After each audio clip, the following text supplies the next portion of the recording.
തൻ്റെ യുദ്ധഭൂമി കാക്കുന്നതും ദേവിയുടെ കോപവും ആവേശവും ഭക്തരെ അറിയിക്കുന്ന ഒരു അനുഷ്ഠാനമുണ്ട്.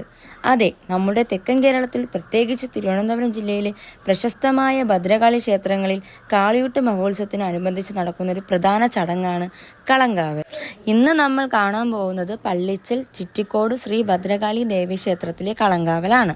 ഭദ്രകാളി ദാരികനെ വധിക്കാൻ പോകുന്നതിന് മുൻപുള്ള കോപത്തെയും രൗദ്രഭാവത്തെയാണ് ഇതിലൂടെ സൂചിപ്പിക്കുന്നത്.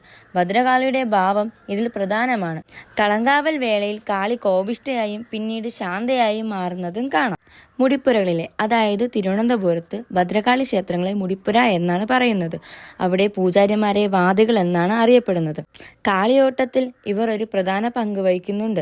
ഭദ്രകാളിയുടെ വേഷം ധരിച്ച് വാദിമാരാണ് പ്രധാന കാളിയൂട്ട് ചടങ്ങിന് മുൻപ് നടത്തുന്ന കളങ്കാവൽ അവതരിപ്പിക്കുന്നത്. ദാരികനെ വധിക്കാനുള്ള ഓട്ടത്തിലാണ് ഭദ്രകാളി എങ്കിലും തന്നെ വിശ്വസിക്കുന്ന ഭക്തർക്ക് ഇതിലൂടെ ശാന്തമായ ദർശനവും അനുഗ്രഹവും ഇതിലൂടെ നൽകുന്നുണ്ട്. തിരുവിതാംകൂർ ഭരണാധികാരിയായിരുന്ന മാർത്താണ്ഡവർമ്മ മഹാരാജാവ് കായംകുളം രാജാവുമായി യുദ്ധത്തിന് പുറപ്പെടും മുൻപ് തന്നെ ശാർക്കര ക്ഷേത്രത്തിൽ വെച്ച് നേർച്ചയായി നടത്താമെന്ന് ഏറ്റുപറഞ്ഞ് തുടങ്ങിയതാണ് കാളിയൂട്ട്.